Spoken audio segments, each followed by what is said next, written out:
அவங்களோட உழைப்பாலையும் திறமையாலையும் அவங்களோட விஷனாலையும் அந்த மேடையை உருவாக்கிட்டு இருக்காங்க.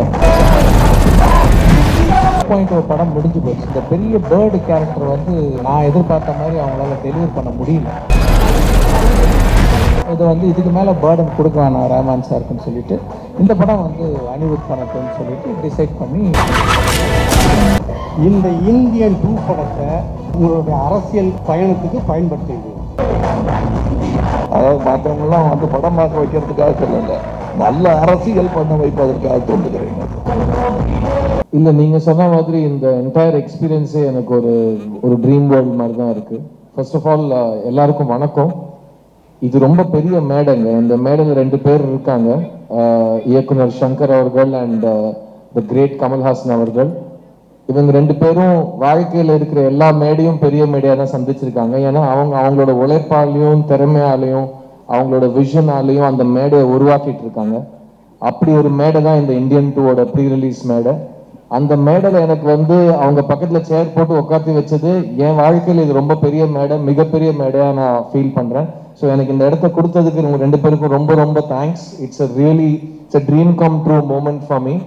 அண்ட் எனக்கு டைரக்டர் இந்த படத்தை கூப்பிட்டு இந்த வாய்ப்பை கொடுத்தது என் வாழ்க்கையில் 2வது முறை எனக்கு வாய்ப்பு கொடுக்குறாரு.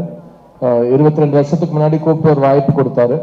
அந்த வாய்ப்பை நான் பயன்படுத்தி என்னோட கனவையும் உழைப்பையும் போட்டு 20 வருஷம் வந்துட்டேன். இப்போ இன்னொரு வாய்ப்பு கொடுத்துருக்காரு. இந்த வாய்ப்பை வச்சு நான் அடுத்த 20 வருஷம் ஓட்டிப்பேன்னு எனக்கு ரொம்ப கான்ஃபிடென்ஸாக இருக்கு. ஸோ இயக்குனர் சங்கருக்கு இந்த 2 வாய்ப்பு எனக்கு கொடுத்ததுக்கு ரொம்ப ரொம்ப நன்றி. அண்ட் என் பக்கத்தில் உட்காந்துருக்கிறவர் வந்து நான் சின்ன வயசுலேருந்து கனவுல பார்த்துருக்கேன், இப்போ ரெகுலராக நேரில் பார்க்குறேன். ஆனால் வித்தியாசம் பெருசாக இல்லை. எனக்கு எப்போவுமே ஒரு கமல் சார் எனக்கு எல்லாமே. ஒரு நடிகனா நான் இங்கே இருக்கிறதுக்கான காரணம் அவர் தான். கமல் சார் நீங்கள் இல்லைன்னா ஒரு நடிகனா நான் இல்லை. அண்ட் இவங்க 2 பேரும் ஒருத்தர் என்னை அறிமுகப்படுத்தினாரு, ஒருத்தர் நான் ஏன் நடிக்கணும்னு எனக்கு ஞாபகப்படுத்தினவர். ஸோ இவங்க 2 பேரோடையும் ஸ்டேஜ் ஷேர் பண்ணுறது மட்டும் இல்லை, இவரோட ஸ்க்ரீன் ஸ்பேஸ் ஷேர் பண்ணுறது, அவர் வாயால் ஸ்டார்ட் கேமரா ஆக்ஷன் கேட்கறது, இது எல்லாமே நான் ஏதோ ரொம்ப பெரிய புண்ணியம் பண்ணிட்டு வந்திருக்கேன்னு நினைக்கிறேன். So I am very very grateful and I am very happy இந்த படத்தை சப்போர்ட் பண்ணுறதுக்கு நீங்கள் எல்லாருமே வந்திருக்கீங்க. Indian 2 is a legendary film and just to be part of this moment, Bhavna is still இது கனவா நினைவாங்கிற மாதிரி தான் இருக்கு எனக்கு நிஜமாவே. So thank you for having me here and thank you for being here. 2 வாய்ப்புன்னு சொன்னீங்க, எந்த வாய்ப்பு இன்னும் ஸ்பெஷல்? ரெண்டுமே சொல்லக்கூடாது, ரெண்டுமே வாய்ப்பு எப்பவுமே ஸ்பெஷலாக தாங்க இருக்கும். பிகாஸ் சங்கர் சார் வாய்ப்பு கொடுத்தாலே அது ஒரு பெரிய விஷயம் தான். அந்த வாய்ப்பை நம்ம எப்படி யூஸ் பண்ணிக்கிறோங்கிறத பொறுத்து இருக்கு. அண்ட் எனக்கு கான்ஃபிடென்ஸாக இருக்கு. I am very confident that பாய்ஸ்ல இருந்து ஆரம்பிச்சு இந்த பயணம் இந்தியன் 2ல இருந்து தொடங்கும். It will become the next part of my life. So once again, deepest thanks to Shankar sir, because என் மேல அவர் முதல் முறை செலுத்தின நம்பிக்கை வந்து ஒரு புது பையன் மேல செலுத்தினாரு.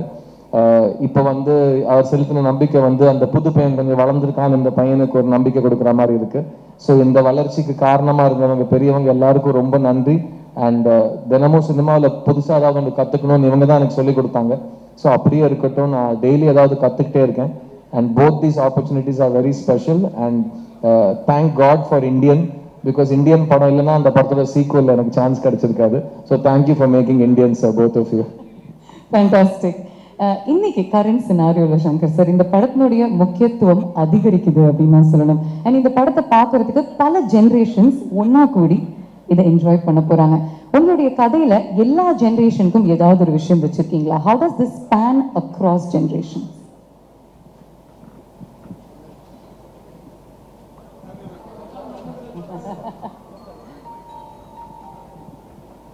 வந்திருக்கும் அனைத்து ஊடக நண்பர்களுக்கும் என்னுடைய வணக்கத்தை தெரிவிச்சுக்கிறேன். முதல்ல இந்த சேனாபதி கதாபாத்திரத்தை உருவாக்குறதுக்கு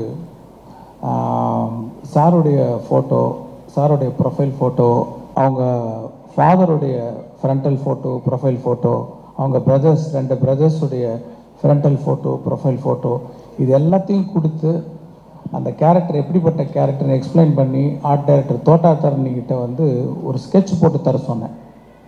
அந்த ஸ்கெட்சை பார்த்தவொன்னே ஒரு சிலிர்ப்பு வந்துச்சு. அந்த ஸ்கெட்ச் தான் அந்த லுக்கு இப்போ நீங்கள் படத்தில் பார்க்குறது, ஒரு சிலிர்ப்பு. அதே மாதிரி முதல் நாள் ஷூட்டிங் வந்து அந்த இந்தியன் தாத்தா கேரக்டரில் அவர் சைதாப்பேட்டை ஸ்கூலில் வந்து அப்படி வந்து நின்றும் போது ஒரு சிலிர்ப்பு வந்துச்சு உண்மையாகவே. அதெல்லாம் வந்து அது எப்படி எக்ஸ்பிளைன் பண்ணுறதுனே தெரில. அதே கேரக்டர் ஒரு 28 வருஷம் கழித்து ஒரு மேக்கப் டெஸ்ட்டுக்கு அந்த மேக்கப்லாம் போட்டு வந்து நின்னப்போ அந்த சிலிர்ப்பு பன்மடங்கு அதிகமாகிடுச்சு. நான் பல மேடையில் சொல்லியிருக்கேன், அந்த ஷூட்டிங் ஸ்பாட்டில் வந்து அவர் உள்ள கமல் சார் இருந்தால் கூட அந்த மேக்கப்பில் வந்து இந்தியன் தாத்தா இருக்கிறார், நம்ம பக்கத்தில் இருக்கிறாருன்ற ஒரு பயம், ஒரு மரியாதை, என்ன வந்து ஒரு நம்ம ஆக்டர் கமல் சார் தான் யோசித்தாலும் அதை மீறி அந்த இந்தியன் தாத்தா தான் அந்த செட்டில் இருக்காருன்ற ஒரு உணர்வு எப்போ பார்த்தாலும் எனக்கு தோணிக்கிட்டே இருக்கும். ஸோ அப்படிப்பட்ட ஒரு ஐகானிக் கேரக்டர் 28 வருஷம் கழித்து பார்க்கும்போது எனக்கு வந்து ரொம்ப சிலிர்ப்பாக இருக்குது. அவருடைய ஒவ்வொரு சீனையும் பார்க்கும்போது ரொம்ப சிலிர்ப்பாக இருக்குது. அதே சிலிர்ப்பு ஆடியன்ஸ்க்கும் இருக்கும்னு நம்புகிறேன். நீங்கள் கேட்ட மாதிரி ஒரு கதை, அந்த கதைக்கு என்ன மாதிரியான திரைக்கதை, என்ன மாதிரியான காட்சிகள் வந்து தெரிஞ்சோ தெரியாமலோ எல்லாருக்கும் பிடிக்கிறமான விஷயங்கள் வந்து உள்ளே வந்துடுதுங்கிறது தான் உண்மை. சூப்பர். கமல் சார், இந்த படம் தான் என்னுடைய most difficult and most challenging role till date அப்படின்னு சொல்லியிருக்கீங்க பல இன்டர்வியூஸில். எதனால? ட்ராவல்னாலையா, ப்ராஸ்தட்டிக்ஸ்னாலையா, பல ரோல்ஸ்னாலையா? எல்லா படமுமே வணக்கம் அனைவருக்கும் நன்றி. ஒரு விஷயம்னா உடனே தாவி குதிச்சிடுறது தான் என்னுடைய பழக்கம். அதனால் நேரம் கட்டுது. எல்லா பாத்திரங்களுமே ஒவ்வொரு சிக்கல்களை கொண்டு வரும். அதை மீறித்தான் சக்ஸஸுக்கு போகணும். எது சக்ஸஸ்ன்னு தெரியாது நமக்கு. அந்த இருட்டில் ஒரே வெளிச்சம் வந்து நம்ம மேலே போட்டிருக்கிற லைட்டு தான். மற்றபடி டைரக்டருக்கு எனக்கு எல்லாருக்குமே ஆசை இருக்கும். ஆனால் எந்த திசையை நோக்கி போகிறோங்கிற ஒரு பதட்டம் உள்ளுக்குள்ளே இருக்கத்தான் செய்யும். அதை நீக்குவதற்கு சின்ன சின்ன விஷயங்கள் நடக்கும். ஒரு காட்சி முடியும் போது டைரக்டருக்கு முகத்தில் இருக்கிற புன்னகை, அவர் எந்திரிச்சு ஓடி வந்து கை கொடுக்கிற ஒரு சந்தோஷம், அதாவது இப்படி இருக்கட்டும் சார், இன்னும் ஒன்று அப்படியே பண்ணிடலாம் சார்ன்ற ஒரு, அவன் பக்கத்தில் கூட இருக்கிற நடிகர்கள், நான் நேற்று பார்த்தேன் சார், அந்த டப்பிங் போது பார்த்தேன் சார் அப்படின்னு சொல்கிறது, இவைகள் தான் கொஞ்சம் கொஞ்சமாக light at the end of the டனல்னு சொல்லுவாங்கள்ல. அது அதே மாதிரி அதுக்கு ஆப்போசிட்டாக சில விஷயங்கள் நடக்கும். ஏதாவது புறப்படும் போது தடுக்கல்வாங்க, அந்த மாதிரியும் நிறையா நடந்திருக்கு இந்த படத்தில். அதெல்லாம் பார்க்கும்போது இவ்வளோ கஷ்டப்படுறோமே, இதெல்லாம் போய் சேருமாங்கிற சந்தேகங்கள் வலுக்கும். விபத்துக்கள், கோவிட், கூட நடித்த கலைஞர்கள் வந்து பேசிகிட்டு இருந்தோம், நல்ல ஆரோக்கியமாக பேசிகிட்டு இருந்தோம், சரி நாளைக்கு பார்க்கலாம் அப்படின்னு சொல்லிட்டு போகிறவங்கள பார்க்க முடியாமல் போகிறது, இதெல்லாம் ரொம்ப பயமாக இருந்தது. இவ்வளவு நிகழ்வுகள் ஒரே படத்தில் எனக்கு இதுவரை நடந்ததில்லைன்னு சொன்னால் அது மிகையாகாது. விபத்துக்கள், ஒரு அகால மரணங்கள் என்று பல, இத்தனையும் தாண்டி நாங்கள் நீங்கள் எல்லாரும் சந்தோஷமாக மூஞ்சி தூக்கி வச்சுக்காம இருக்கோம்னா இதில் நம்ம செஞ்ச வேலைக்கெல்லாம் பயன் கிடைக்க போகிறது என்கிற நம்பிக்கை எங்களுக்கு வந்திருக்கிறது. அது ஒவ்வொரு நாளும் நாங்கள் உறுதிப்படுத்தி, நேற்று கூட ஒரு டெக்ஸ்ட் அனுப்பிச்சிருந்தார் இவர், சென்சாரில் எல்லாருக்கும் பிடிச்சிருந்தது சார்ன்னு. அவங்க ஜாஸ்தி பேசவே மாட்டாங்க, ஏன்னா பேச்சு கொடுத்தா அது வேற எதுக்கு வம்பு, இது சொன்னாங்க விட்டுட்டாங்க, கொஞ்சம் கருணையாக அதிகமாக காட்டிட்டாங்க சங்கருக்குன்னு சொல்லிடுவாங்க. அதனால வழக்கமாக சென்சாரில் இருக்கிறவங்க வணக்கம் அப்படின்ட்டு போயிடுவாங்க, நல்லா இருக்கும் சார். ஒரு சில படங்களுக்கு தான் அவங்க வந்து முன் வந்து தங்களுடைய மனிதர்களாக தங்களுடைய உணர்வுகளை சொல்லுவாங்க. அதை தான் நேற்று அவர் அனுப்பிச்சிருந்தார் எனக்கு டெக்ஸ்டான்னு நினைக்கிறேன். இந்த மாதிரி தருணங்கள் இன்னும் நிறைய வரும் என்று நான் நம்புகிறேன். சங்கர் சார், அதை பற்றி சொல்லுங்களேன். அந்த சென்சர் போர்டோட உங்களுக்கு இருந்த அந்த கான்வர்சேஷன் என்ன நடந்துச்சு அப்படின்னு.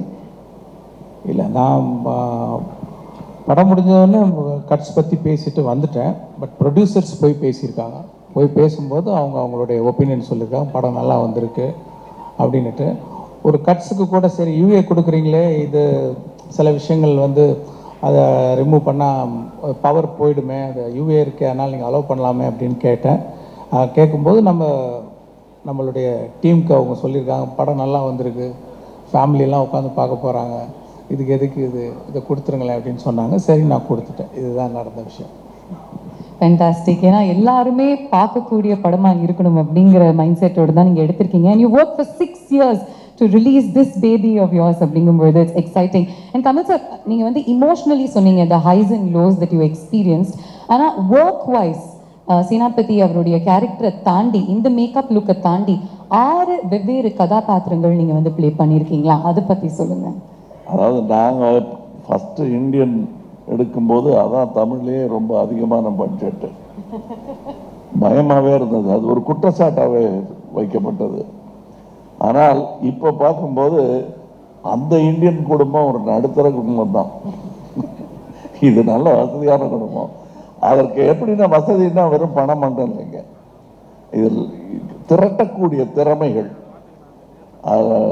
தொழில்நுட்ப கலைஞர்கள், இவங்கெல்லாம் வந்து ஒன்று நினைப்போம், அது அடுத்த படத்தில் ஏதாவது வசதி வந்ததும் வச்சுக்கலாம் சார், நல்லா இருக்கு, அந்த படத்தில் பார்த்தோம், வெளிநாட்டு படத்தில் பார்த்தோம், பட் அவ்வளோ காஸ்டம் அது பண்ண முடியாது. பிரிட்ஜான் தருவார் கோய படமாக வேணால் பார்க்கலாம், நம்ம கட்ட முடியாத பாலம் அப்படின்ட்டுலாம் தோணும்ல, அதையெல்லாம் தைரியமாக இறங்கி செஞ்சுருக்காரு. அதாவது படம்னு பார்க்கும்போது எல்லாரும் படம் நல்லா இருக்கு, ஃபர்ஸ்ட் ஹாஃப் செகண்ட் ஹாஃப்னு அப்படி பேசிட்டு போயிடுறாங்க. ஆனால் எத்தனை பேருடைய உழைப்பு இருக்கிறது இதில். எனக்கு இதெல்லாம் பழக்கமே கிடையாது, இத்தனை வருடங்கள் நான் இருந்திருக்கிறேன். ஒரே படத்தில் இத்தனை கலைஞர்கள் பெருந்தன்மையுடன் ஒத்துழைத்து செய்வது. அதாவது சில கவிஞர்கள் எழுத மாட்டாங்க, நான் எழுதினா எழுதுவேன். இப்போ என் நண்பர் வைரமுத்து இருக்கார், அவர் வந்து நான் எழுதுனா 7-8 பேரோட நான் எழுத மாட்டேன்னு நடுவில் சொல்லிட்டு இருந்தார். என்ன மாதிரி 1-2 பேருக்கு சலுகைகள் கொடுப்பார் அவர். ஆனால் இதில் ஸ்டண்ட் மாஸ்டர் இல்லையா, வேறு யார் வேறு ஹெட் ஆஃப் த டிபார்ட்மெண்ட் பல பேர் இதில் சேர்ந்து வேலை செஞ்சுருக்காங்க, நடன இயக்குநர்கள். அண்டு அது எனக்கே ரொம்ப சந்தோஷமாக இருந்துச்சு. எனக்கு எப்பவுமே நடிகர்கள் எல்லாம் ஒன்றா சேர்ந்து நடிக்கிறது, திறமையான நட்சத்திரங்கள் ஒன்றாக இணைவது, இதெல்லாம் எதுக்கு வம்பு? இது ஒரு நட்சத்திரமே கஷ்டம், இன்னும் இது வேற ரொம்ப ஜாஸ்தி இழுத்து விட்டுக்க கூடாதுன்னு ப்ரொடியூசர்ஸ் நினைப்பது உண்டு. அதற்கு மாறாக இதில் எல்லா நட்சத்திரங்களும் மிக சந்தோஷத்துடன், ஏன்னா என் கூட இருந்தாங்க, அவங்க பேசினது விவேக்கெல்லாம் சொன்னது எதிர்நீச்சிக்கிட்டே இருக்கு எனக்கு. நெடுமுடி வேணும் போன்ற திறமைகள், இவர் சித்தார்த்த போன்றவர்கள், இவங்கெல்லாம் காட்டின அந்த உற்சாகம் இருக்கிறது இல்லை, கொஞ்சம் நமக்கே சந்தேகம், இவ்வளோ சந்தோஷப்படுறாங்களே அது நிஜமாவா அப்படின்னு நான் கேட்டிருக்கேன் அவர்கிட்ட. அவங்க மூஞ்சில் அடித்த மாதிரி கையில் சத்தியம் பண்ணி சொல்லிட்டாங்க அவங்க. அதனால் நான் நம்புகிறேன், இவங்களையெல்லாமும் நான் நம்புகிறேன். இதில் இருந்த சின்ன சின்ன சின்ன டெக்னீஷியன், அசிஸ்டன்ட் டைரக்டர், இப்போ கூட நான் மேடைக்கு வந்தபோது முதல் தடவையாக ஒரே வாட்டி ட்ரெஸ்ஸை பார்த்து ஓகே சொன்னது இதுதான், இந்த ட்ரெஸ்ஸை நான் போட்டிருந்தேன் டைரக்டர் சார், நல்லா இருக்கு, நல்லா இருக்கு சார், இல்லைன்னா அப்படி சுற்றி சுற்றி நடப்பார். அந்த நூலால் தான் சார் துணி போனோம், இல்லை இல்லை திருப்பி தள்ளி போய் நிற்பார், திருப்பி கிட்ட வருவார். அது அவர் முடிவு பண்ணுறதுக்குள்ள அது ஒரு சின்ன சேஞ்சாக இருந்தாலும் அதை சரி இது பண்ணிக்கலாம், எதுக்கும் இன்னொரு வாட்டி நான் யோசிச்சுட்டு சொல்கிறேன்னு அவ்வளோ யோசிக்கிறவர். ஸோ ஒரு துணி, ஒரு நூல், ஒரு பெல்ட், தாத்தாவுடைய கத்தி, அதை வைக்கிறதுக்கான இது, அது பெட்டி, பேனா, இதையெல்லாம் நாங்கள் தீவிரமாக டிஸ்கஸ் பண்ணுறோன்னா நம்ப மாட்டாங்க. எப்பா ஒரு பேனா கொண்டா அப்படிங்கிற மாதிரி இல்லை இந்த படம். எல்லா விஷயத்தில் இப்போ கூட இன்னைக்கு ஒரு விளம்பரம் வந்திருக்கேன், அந்த ட்ரெஸ்ஸு போட்டுக்கிறதும் கஷ்டம், உருவாக்குறதும் கஷ்டம். இதில் அதெல்லாம் வந்து எத்தனையோ காஸ்டியூம் எனக்குன்னு தனியாக ஒர்க் பண்ணியிருக்காங்க, அமிர்தா ஒர்க் பண்ணியிருக்காங்க, அது மாதிரி நிறைய காஸ்டியூம் டிசைனர்ஸ் இதில் வேலை செஞ்சுருக்காங்க. எனக்கு தமிழ் சினிமாவில் இதெல்லாம் நடந்துகிட்டு இருக்கான்னு ஆச்சரியப்படுற அளவுக்கு நான் ரொம்ப எளிமையான தமிழ் சினிமாவும் எளிமையான மலையாள படத்துலையும் ஆரம்பித்தவன். இப்போ மிஸ் யூனிவர்ஸுங்கிறது வந்து இந்தியாவிலேருந்து ஒருத்தவங்க போனாங்கிறதே பெருமையாக இருக்குது. இதில் ஒரு சின்ன காட்சிக்கு ஒரு மிஸ் யூனிவர்ஸை நடிக்க வைக்கிறாங்க, அப்படி அதெல்லாம் முடியுமா அப்படின்னு இப்போ எனக்கு தோணுது. நான் மறுபடியும் ரசிகனாகி இதெல்லாம் வந்து யோசிப்போம், சிச்சி வேணான்னு கனவு கலைச்சிட்டு நமக்கு இருக்கிற துணியை கசக்கி போட்டுக்கிட்டா போதும், ஈர துணியை மடியில் கட்டிக்கிட்டு நடந்தால் போதும்னு நினச்சிட்டு இருந்த அந்த தமிழ் சினிமாவை கொண்டு சேர்த்த இடம் வந்து இவங்களுக்கெல்லாம் அந்த பெருமை உண்டு. வர்த்தகத்தை மட்டுமல்ல, நம்ம நினைச்ச கனவுகளை எல்லாம் நினைவாக்கி பார்க்கும் அந்த தொழில்நுட்பத்தை இங்கே கொண்டு சேர்ப்பதற்கு எல்லாரும் முயற்சி பண்ணுறாங்க, நானும் முயற்சி பண்ணுறேன். அதை வெற்றிகரமாக இன்னும் சீக்கிரம் என்று செய்வதற்கு காரணம் இது போன்ற முயற்சிகள் தான். அதில் நானும் பங்கு பெறுகிறேன் என்பது இவர் சொன்ன மாதிரி சில நேரங்கள் எவ்வளவுதான் நட்சத்திர அந்தஸ்தை நீங்கள் கொடுத்தாலும் எங்களுக்கு அந்த பழைய ஞாபகங்கள் விட்டு போகாது. ஸோ இவ்வளோ தூரம் வந்துட்டோமா, நிஜமாக வந்துட்டோமா?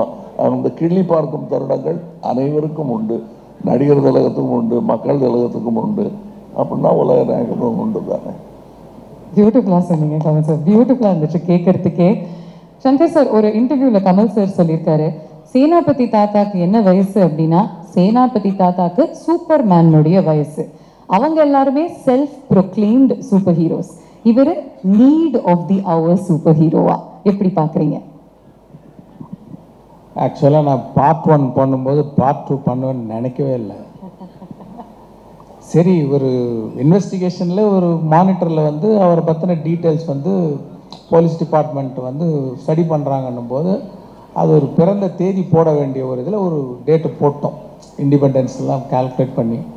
ஆனால் இப்போ வந்து 2வது பார்ட் எடுக்கும்போது இவ்வளோ வருஷம் கழிச்சு எடுப்பேன்னு எனக்கு தெரியாது.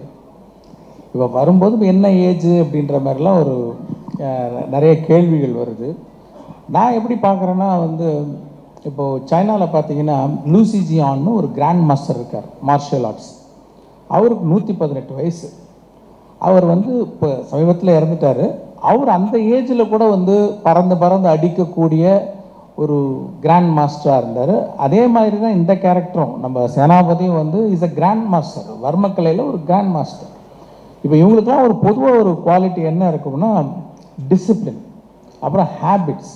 அதாவது மெயினாக வந்து நம்ம கல்ச்சர் பார்த்திங்கன்னா இந்த தியானம், யோகா இதெல்லாம் பண்ணக்கூடிய கேரக்டர். ஃபுட் ஹேபிட்ஸு, அதாவது ஒரு வேளை தான் சாப்பிடுவாங்க. இந்த மாதிரி கட்டுப்பாடோடு இருக்கக்கூடிய ஒரு மார்ஷியல் ஆர்ட்ஸ் கிராண்ட் மாஸ்டருக்கு வந்து வயசு ஒரு பொருட்டே கிடையாது. அவங்க அந்த ஏஜில் இருந்தால் கூட அவங்க ஆக்டிவாக இருப்பாங்க. இப்போ பார்த்தீங்கன்னா இப்போ வந்து சூப்பர்மேனுக்கு ஏஜ் கிடையாது. இப்போ அதே பார்த்தீங்கன்னா இப்போ அயன் ஃபிளமிங்கோடைய புக்கில் வர அந்த பாண்டு கேரக்டர் இப்போ கால்குலேட் பண்ணி பார்த்தீங்கன்னா 102 வயசு. நம்ம அப்படியே பார்க்குறோம். பாண்டு அவரும் நம்ம ரசிக்கணும், அந்த மாதிரி தான் நான் பார்க்கணுன்னு நான் விரும்புகிறேன். ஏன்னா வந்து சேனாபதி கேரக்டர் வந்து நம்ம ஒவ்வொருத்தர் மனசுக்குள்ளேயும் இருக்கிற ஒரு கோபம், ஆதங்கத்தினுடைய வெளிப்பாடு தான். அவங்க எல்லாருடைய மனசுலையும் இருக்கக்கூடிய கோபம், ஆதங்கத்தோட வெளிப்பாடு தான் அந்த சேனாபதி கேரக்டர். ஸோ அந்த கேரக்டர் எப்போவுமே ஒரு பவர்ஃபுல்லாக இருக்கிறதா எல்லாரும் விரும்புவாங்க, நானும் அதான் விரும்புகிறேன். கொஞ்சம் நான் எல்லா பக்கமும் யோசிப்பேன், சரி இந்த ஏஜுக்காக என்ன பண்ணலாம் அப்படின்ட்டு கொஞ்சம் டிசைன்லாம் பண்ணி பார்த்தேன். கொஞ்சம் வழுக்க வச்சு, முடியெல்லாம் கொட்டி போய், இன்னும் கொஞ்சம் சுருக்கெல்லாம் வச்சு என்னாலே பார்க்க முடியல. எப்படி எதுக்கு இப்படி பார்க்கணும், அது ஒரு சூப்பர்மேன் கேரக்டர் மாதிரி தானே அப்படின்னு சொல்லிட்டு தான் இந்த லுக்கில் இந்த படத்தில் காமிக்கிறோம். இதில் ஒரு பெரிய அட்வான்ஸ்மெண்ட் என்னென்னா, பார்ட் 1 பண்ணும்போது அப்போ வந்து ப்ராஸ்தட்டிக்ஸ் வந்து அன்னைக்கு இருக்கிற ஸ்டேஜில் வந்து கொஞ்சம் திக்னஸ் ஜாஸ்தி. ரொம்ப கஷ்டம் சாருக்கு, இப்போவும் கஷ்டம்தான், அது ரொம்ப கஷ்டம். ஏன்னா அந்த திக்னஸ்க்கு வந்து நீங்கள் சாதாரணமாக நடிச்சிங்கன்னா வெளியில் வராது. அதை கண்ணாடியில் பார்த்து எத்தனை மடங்கு நடித்தா இந்த ஸ்மைல் வர்றதுக்கு எவ்வளோ பம்ப் பண்ணணும், எவ்வளோ ப்ரெஷர் போடணுன்றது கண்ணாடியை பார்த்து ஒவ்வொரு ஷாட்டுக்கு முன்னாடி சார் நடித்தாங்க. இப்போ வந்து இன்னும் கொஞ்சம் மெல்லிஸ் ஆகிடுச்சு ப்ராஸ்தட்டிக்ஸ். அப்படின்னும் போது நான் சொன்னது என்னென்னா, அப்போ வந்து பேக் அண்ட் ஃபோர்த் போகிறதுக்கு வசதி இல்லை. நல்லாவே ஸ்பெண்ட் பண்ணார். இருந்தாலும் அமெரிக்காவுக்கு போயிட்டு ஒரு டெஸ்ட் ஒன்று பண்ணிவிட்டு அப்புறம் இன்னும் கொஞ்சம் ஃபைன் டியூன் பண்ணுறதுலாம் அந்த ஃபெசிலிட்டிலாம் அப்போ இல்லை. இப்போ வந்து நான் என்ன சொன்னேன்னா,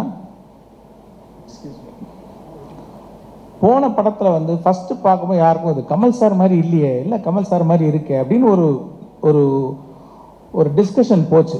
இந்த வாட்டி நான் சொன்னது லெகசி எஃபெக்ட்ஸ்ன்றவங்க தான் இந்த மேக்கப் டிசைன் பண்ணாங்க. அவங்கக்கிட்ட நான் சொன்னது, இந்த வாட்டி I want to see our actor more. ஏன்னா ப்ராஸ்தட்டிக்ஸில் வந்து நம்ம ஆக்டரோடைய முகம் வந்து அந்த திக்னஸில் போயிடக்கூடாது, அந்த ஆடியன்ஸுக்கு வந்து அந்த ஆக்டரை பார்க்கணும். அப்படின்னும் போது அவங்க கரெக்டாக வந்து இந்த வாட்டி பார்ட் 1 பார்ட் 2 நீங்கள் வந்து கமல் சாரோடைய முகத்தையும் அந்த கேரக்டரில் இன்னும் நல்லா பார்க்கலாம்.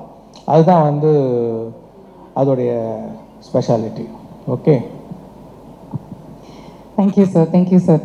நேயர் விருப்பம் எல்லாருமே என்ன கேட்க ஆசைப்படுறாங்க அப்படின்னா, நீங்கள் 6 டிஃப்ரெண்ட் லுக்ஸில் வரீங்க இல்லையா கமல் சார், அதையும் தாண்டி டிஃப்ரெண்ட் டயலெக்ட்ஸில் பேசியிருக்கீங்க. 22 ஸ்டேட்ஸ்ல போய் ஷூட் பண்ணியிருக்காங்க இந்தியன் 2 and 3. அண்ட் அது மட்டும் இல்லாம ஒவ்வொரு ஸ்டேட்னுடைய சிறப்பு அம்சங்களையும் நீங்க எடுத்துட்டு வரீங்க த்ரூ யோர் டயலெக்ட்ஸ். அதை பத்தி சொல்லுங்க. இப்படியே மெதுவா கதையை சொல்ல வச்சிருவீங்க பொருளுக்கு.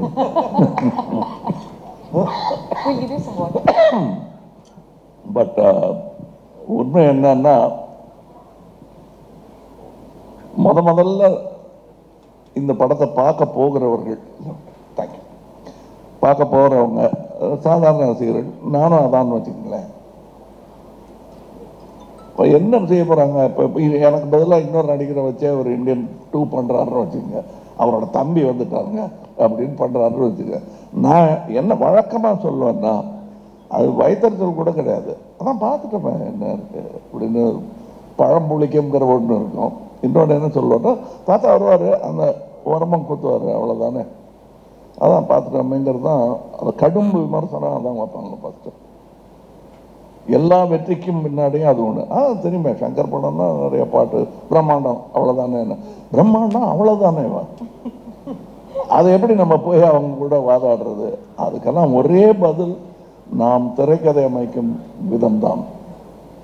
இந்த கேள்வியெல்லாம் அவங்களே பதில் சொல்லி அவங்களே ஒத்துக்கிட்டு சாரி சொல்லாமல் எங்களை பாராட்டி விட்டு வெளியே போகணும். அதற்கான முன்னேற்பாடை அவர் பண்ணாருங்கிறது தெரிஞ்சதுனால தான் நான் படமே ஒத்துக்கிட்டேன். ஏன்னா இதே கேள்வியோட தானே நான் அவர்கிட்ட போயிருப்பேன். 2வது செய்யலாங்கும் போது அதான் பண்ணிட்டோம் சாருங்கிறது தான் மனசில் ஓடிக்கிட்டு இருக்கோம். இருந்தாலும் கௌரவம் மரியாதை காரணமாக சொல்லுங்க சார், என்ன அதே தான் இருக்கும் அப்படின்னு நினச்சிட்டு இருக்கும்போது சில வியப்புகளை ஒரு கதாசிரியனாக, ஒரு நடிகனாக எனக்குள் அவரால் ஏற்படுத்த முடிந்தது. அதெல்லாம் இதில் இருக்குது. லாங்குவேஜ் பேசுறது, அதான் நீங்கள் பேசியிருக்கீங்களா அப்படின்ட்டா முடிஞ்சு போச்சு. நீங்கள் ஏகஜிக்கல்லையில் பேசியிருக்கீங்க, மரச்சரித்திரால வட்டார வழக்கு பேசுவீங்க, பிரம்மாண்டில் பேசியிருக்கீங்க, அதெல்லாம் பார்த்துட்டோமே அப்படின்ட்டா எல்லாம் பார்த்துட்ட மாதிரி ஒரு ஃபீலிங் இருக்கும்.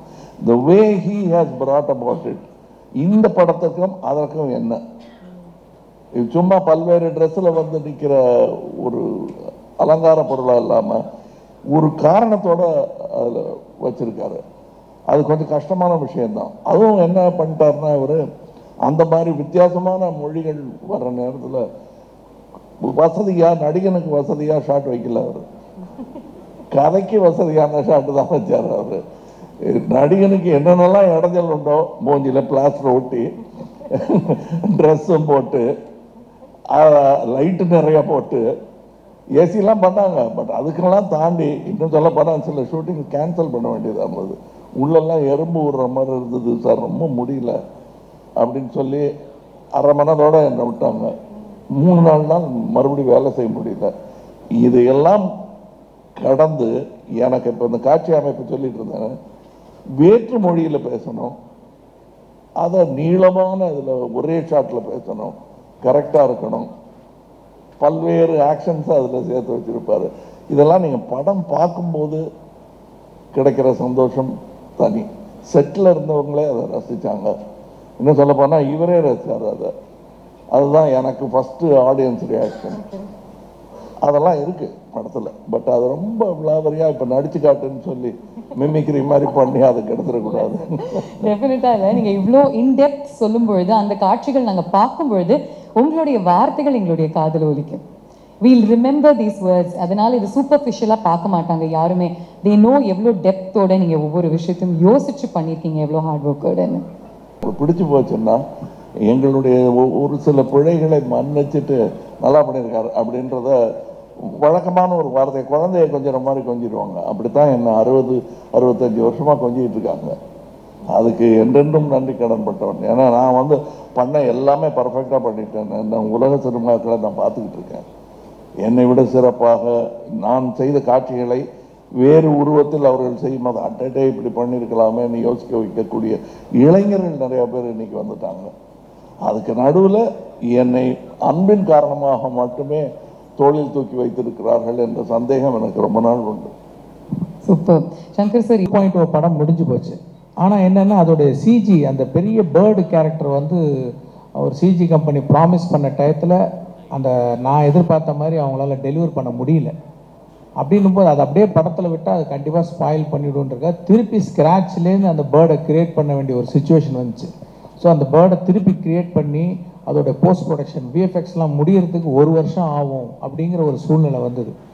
அதுக்குள்ளே நான் அந்த கதையை நான் ரெடி பண்ணிட்டேன், சார்கிட்டையும் ஃபுல்லாக சொல்லிட்டேன். அவங்களும் வந்து அந்த கதை பிடிச்சிருக்குன்னு சொன்னாங்க. ஸோ பிப்ரவரி, அதாவது இந்த 2.0 வந்து நவம்பர் ரிலீஸ் ஆச்சுன்னு நினைக்கிறேன், அக்டோபர் ஆர் நவம்பர். பிப்ரவரியில் நாங்கள் ஷூட்டிங் போகிறதுக்கு ரெடி ஆகிட்டோம் இந்தியன் படத்துக்கு. சாரும் வந்து பிப்ரவரி டேட்ஸ்லாம் கொஞ்சம் ஒதுக்கி வச்சு போயிடலாம் அப்படின்ற மாதிரி சொன்னாங்க. அப்போது ரஹ்மான் பேக்ரவுண்ட் ஸ்கோர் பண்ணிகிட்ருக்காரு. ஸோ 2.0 பேக்ரவுண்ட் ஸ்கோர் வந்து ஹெவி, ரொம்ப கஷ்டம். அது பெரிய பேர்டன் அவருக்கு. ஸோ அது மேலே நீங்கள் சாங்கையும் போய் கம்போஸ் பண்ணி கொடுங்கன்னு கேட்டோன்னா ப்ராக்டிக்கலாக it's very difficult for Rahman sir. அப்படின்னும் போது படம் ஆரம்பிக்கணும், ஆனால் பாட்டெல்லாம் வேணும் அப்படின்னும் போது இந்த பக்கம் வந்து அனிருத்தருடைய மியூசிக் வந்து நான் ரொம்ப ரசிக்க ஆரம்பிச்சேன். நான் எல்லாருடைய மியூசிக் லைக் பண்ணுவேன், லைக் யுவன் சங்கர் ராஜா அண்ட் ஹாரிஸ் ஜெயராஜ், அப்புறம் சந்தோஷ் நாராயண் நல்லா பண்ணிகிட்ருக்காரு. ஸோ எல்லாரோடையும் ஒர்க் பண்ணணும்னு எனக்கு வந்து ஒரு இது இருந்துக்கிட்டே இருக்கும். அப்போ அனிருத்தருடைய மியூசிக்லாம் அவர் போட்டுக்கிட்டு வர பாட்டெலாம் எனக்கு ரொம்ப பிடிச்சிருந்தது. ஸோ அவர் இசையை நான் ரசிக்கிட்டு இருந்தேன். ஸோ இப்படி ஒரு சுச்சுவேஷன் வரவும் சரி இதை வந்து இதுக்கு மேலே பேர்டன் கொடுக்க வேணாம் ரஹ்மான் சாருக்குன்னு சொல்லிட்டு இந்த படம் வந்து அனிருத் பண்ணட்டும்னு சொல்லிட்டு டிசைட் பண்ணி அப்படி பண்ண படம் தான் அது. சார் வணக்கம் சார். கமல் சார் உங்கள்கிட்ட ஒரு கேள்வி சார். தேவி பண்ணி கேட்குறேன் சார். மைக்ல மட்டும் உங்களுடைய கேள்விகள் கேளுங்க sir. Thank you very much. Hello Kamal sir, நான் தேவி மணி கேட்குறேன். பற்றி எடுத்திருக்கீங்கன்னு வந்து கமெண்ட் வந்துருந்துச்சு ஒரு கொஸ்டின் கேட்டிருந்தேன். நீங்கள் அதை மட்டுமே வந்து இப்போ மையமாக எடுத்துக்கிறீங்க. Can you repeat your question, இல்லைங்க, இப்போ நீங்கள் மற்ற படங்கள்லாம் பண்ணியிருக்கேன், காதலன் பண்ணியிருக்கேன். இல்லை இப்போ இருக்க ஜென்ரேஷனுக்கு இப்போ வந்துட்டு நீங்கள் திரும்பி அதே பண்ணுறப்போ இப்போயும் அந்த நீங்கள் பாருங்களேன், இப்போ பாருங்கள். இப்போ என்னென்னா இப்போ நீங்கள் நியூஸ் பேப்பர் எடுத்தீங்கன்னா வந்து வர நியூஸுக்கெல்லாம் பாருங்கள், அதெல்லாம் இருக்குது இல்லையா, நியூஸில் இன்னும் வந்துட்டு தானே இருக்குது. அப்படின்னும் போது இல்லை சொல்லிட்டாருங்க, பதில் குட் ஆன்சர் சார், முடிச்சிட்டிங்க சார். நான் தேவி மணி கேட்குறேன். அதாவது இந்த மாதிரி சமூக விழிப்புணர்வு உள்ள படங்களை வந்து அரசியல் கட்சிகள் வந்து தங்களுடைய வளர்ச்சிக்கு பயன்படுத்திக்குவாங்க. இந்த இந்தியன் 2 படத்தை உங்களுடைய அரசியல் பிரவேசத்துக்கு, அதாவது மன்னிக்கணும், உங்களுடைய அரசியல் பயணத்துக்கு பயன்படுத்துவீங்களா? நான் மட்டும் இல்லைங்க, நேர்மையான எந்த அரசியல்வாதியையும் பயன்படுத்திக்கலாம். அத்தனை நல்ல அரசியல் இந்த படம் பேசுகிறது. அதாவது பேன் இண்டியன் படமான்னு கேட்குறாங்க. கதாநாயகனே பேன் இண்டியன், அந்த கதையே பேன் இண்டியன். இந்தியா தான் இது, கதாநாயகி யாரும் இல்லையேன்னு கேட்டாங்க. பாரத மாதா தான் கதாநாயகி, அப்படி பார்த்துக்கலாமே. அது ஒரு தாய் மகனுக்கு உண்டான பாசக்கதையாக கூட இருக்கலாம். அது அவ்வளவு விஷயங்கள் இருக்கு.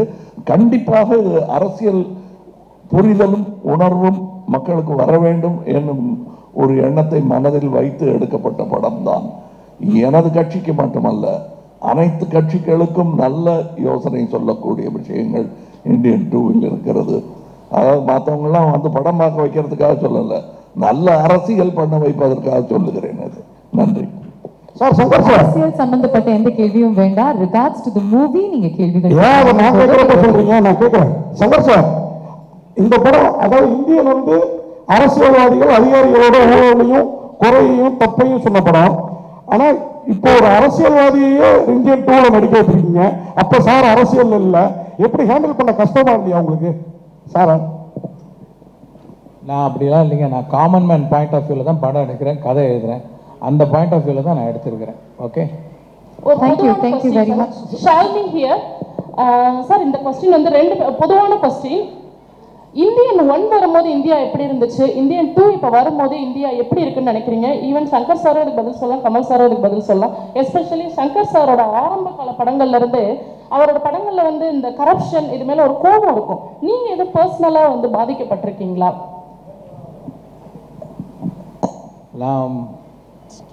உங்க ஃபர்ஸ்ட் क्वेश्चन என்ன? சாரி. இந்தியன் 1 வரும்போது இந்தியா எப்படி இருந்துச்சு, இந்தியன் 2 வரும்போது இந்தியா எப்படி இருக்கு? அந்த கேள்வி நான் உங்கள்கிட்ட கேட்கணும்னு விரும்புகிறேன், நீங்கள் சொல்லுங்கள் ப்ளீஸ். அப்போ நான் குழந்தையா அதனால தெரியல. சரி சரி. இப்போ இன்னமும் அந்த கரப்ஷன் சரியாகலன்னு தோணுது அப்படின்னு நீங்க நினைக்கலையா? நினைக்கிறேன். அவ்வளவுதான், ரெண்டு பேரும் ஒரே மேட்டர் பேசிட்டு இருக்கோம். எதுவோ மாறலையே கம் பேக் இண்டியன், எவனோ திருந்தலையே கம் பேக் இண்டியன். லஞ்சம் லஞ்சம் லஞ்சம், அதுதான் படம். வந்து பாருங்க. அடுத்த கேள்வி என்ன சொன்னீங்க? பர்சனலா உங்களுக்கு ஏதோ இந்த கரப்ஷன்னால பாதிப்புகள் உண்டாகி இருக்கா? நான் பாலிடெக்னிக்கில் சேரும்போது அப்போ வந்து income certificate, birth certificate, community certificate இதெல்லாம் நான் ப்ரொடியூஸ் பண்ண வேண்டிய ஒரு இது இப்போ ப்ரொசீஜர் இருக்குது. இப்போ அதுக்கு நான் அந்த சர்டிஃபிகேட் அலையும் போது நான் இந்த இதெல்லாம் பார்த்தேன், லைக் கொடுக்க வேண்டிய ஒரு சூழ்நிலை. அது என்ன ரொம்ப பாதிச்சுது அப்போது. ஸோ அப்போ வந்து அது எனக்கு ஒரு வாய்ப்பு, ஒரு ஃபிலிம் மேக்கராக வரும்போது அதை நான் எக்ஸ்பிரஸ் பண்ணேன். அதுதான் sir. Kamal sir, last two questions அதை ஃபர்ஸ்ட் சொல்லிடுறோம். இந்தியன் 1 வந்து நீங்க என்ன சொன்னீங்க, பர்ஃபார்மன்ஸ் பிரசன்ஸ்லாம் இப்போ இந்தியன் 2ல சூப்பராக இருக்குன்னு. இந்தியன் 1ல உங்களோட ரொமான்ஸும் எவ்வளோக்கு எவ்வளோ அந்த ஊழல் எதிர்த்த அரசியல் ஈக்குவலாக இருந்ததோ அதை நாங்கள் இதுலேயும் எதிர்பார்த்தோம். இதில் இந்தியன் தாத்தாவை மட்டும் வரீங்களா, இந்தியனாகவும் வரீங்களா? பார்ட் 3லயாவது எங்களுக்கு ஏற்ற அந்த ரொமான்ஸும் இருக்குமா? ஏங்க, என்னை தவிர யாருமே ரொமான்ஸ் பண்ணக்கூடாதுன்னு நீங்கள் எப்படிங்க சட்டம் போடலாம்? டைரக்டரே போடாத அந்த சட்டத்தை நீங்கள் போட முடியாது. உங்களுக்கு இப்போ பார்ட் 3 பற்றி பேசக்கூடாதுன்னு ஒரு இன்டரிம் இது வாங்கியிருக்காரு, கேக் ஆர்டர் வாங்கியிருக்காரு அவர். ஏன் சார் நீங்கள் அதுக்கு போயிட்டீங்கன்னா எல்லாம் அந்த பக்கமே பார்த்துட்டு இருக்காங்க, அது பேசாதீங்க சார் அப்படின்றாரு அவர். அதனால் நான் அதை பற்றி பேசலை, அதை பற்றி பேசவும் வேணாம். உங்களுக்கு நீங்கள் பாருங்கள், உங்களுடைய குறைகள் எல்லாம் தீரும். உங்கள் கேள்விக்கான பதில் அதிலும் இருக்கிறது, இதிலும் இருக்கிறது. கடைசி கேள்வி இது. இங்க Kaushik from DD next sir. இந்த படத்துக்கு 3 ரைட்டர்ஸ் மொத்தம் வந்து நீங்க சூஸ் பண்ணிருக்கீங்க. 3 ரைட்டர்ஸ் ஒர்க் பண்ணிருக்காங்க இந்த படத்துக்கு. அண்ட் சார் இங்க ஹாய் சார், 3 ரைட்டர்ஸ் இந்த படத்துக்காக வந்து ஒண்ணா வந்திருக்காங்க. அண்ட் இது எந்த அளவுக்கு வந்து ஸ்கிரிப்ட் வந்து அந்த 3 ரைட்டர்ஸ் இந்த படத்துக்கு ரெக்வயர் பண்ணுது, அண்ட் அவங்க 3 பேரையும் ஒரே பேஜ்ல வந்து நீங்க வச்சதுக்கான அந்த ப்ராசஸ் பத்தி சொல்லுங்க sir. Because it's very interesting process. 3 ரைட்டர்ஸ்ங்கிறது ஒரு விஷனுக்காக வரதுங்கிறது, அதை பத்தி கொஞ்சம் சொல்லுங்க சார்.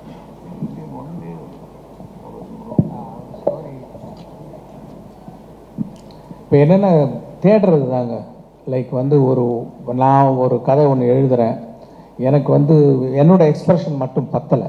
ஏன்னா நான் படித்த புஸ்தகங்கள், நான் கேள்விப்பட்ட விஷயங்களை பேஸ் பண்ணி நான் ஒரு கதையும் ஒரு திரைக்கதை ஒன்று எழுதுகிறேன். அது ஒரு வசன வடிவாக வரும்போது அது இன்னும் ஒரு நல்ல ஒரு எழுத்தாளர், இன்னும் நிறைய படித்த வந்து வேற ஒரு விதமாக வந்து எல்லாத்தையும் பார்க்குற ஒரு எழுத்தாளர் கிட்ட போயிட்டு வரும்போது, இல்லாட்டி எல்லாமே என் குரலாக இருக்கும். ஒரு ரைட்டர்கிட்ட போயிட்டு வரும் ஒவ்வொரு கதாபாத்திரத்துக்கும் வேறு வேறு குரல் ரொம்ப ஒரு அழகாக வரும். அது அந்த ஒரு காரணத்துக்காக தான் நம்ம வந்து ஒரு ரைட்டர்கிட்ட கொடுக்குறோம்.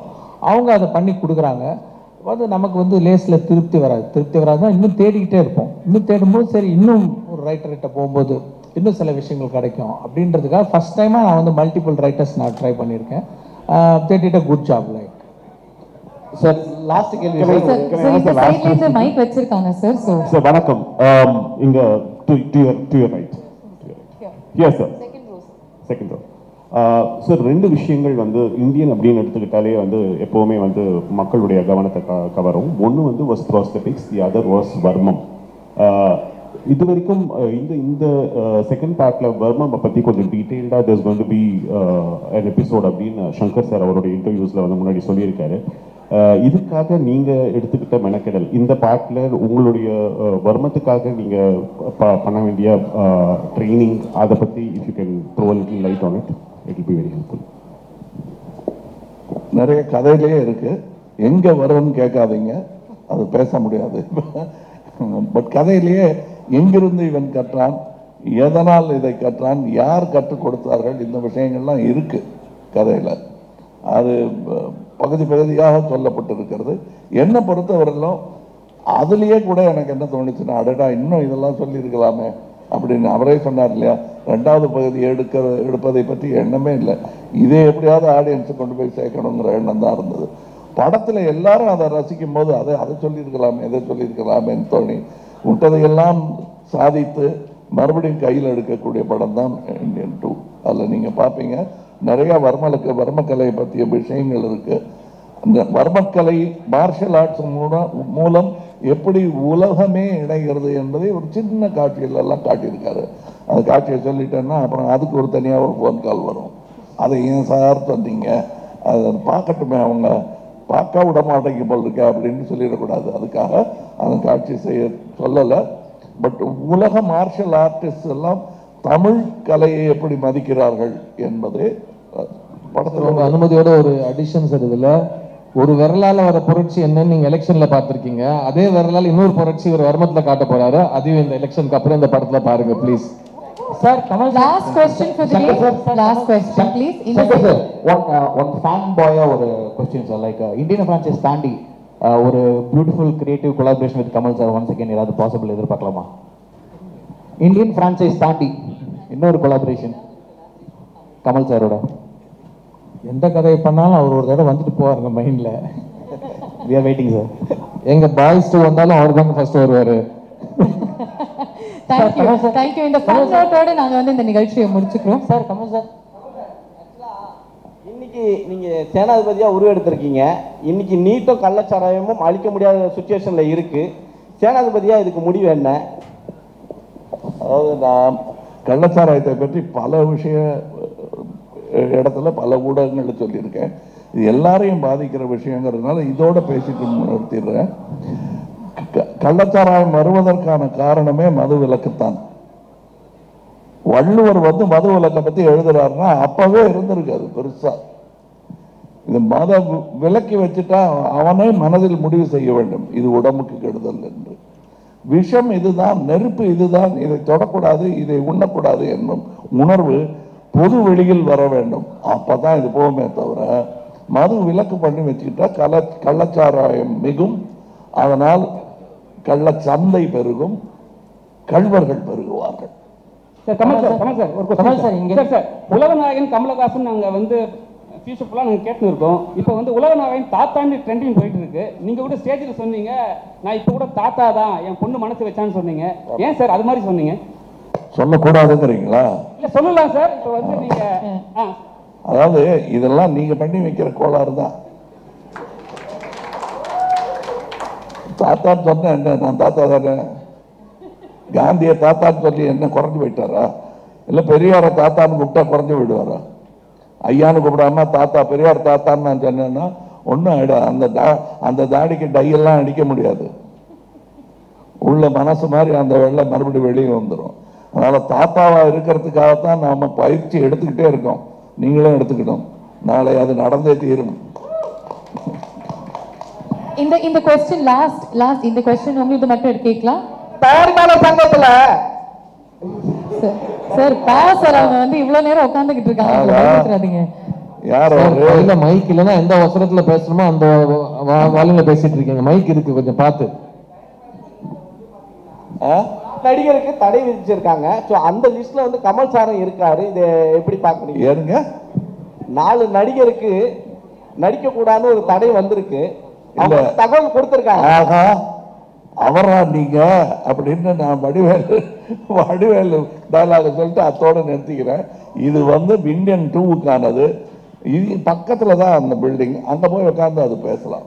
Thank you very much. எல்லா கேள்விகளுக்கும் நன்றி. இதோட நம்ம வந்து சிரிப்போட சந்தோஷத்தோட with a lot of excitement இந்த என்டையர் டீமுக்கு எங்களுடைய வாழ்த்துக்களை தெரிவிக்கலாம். Thank you so much.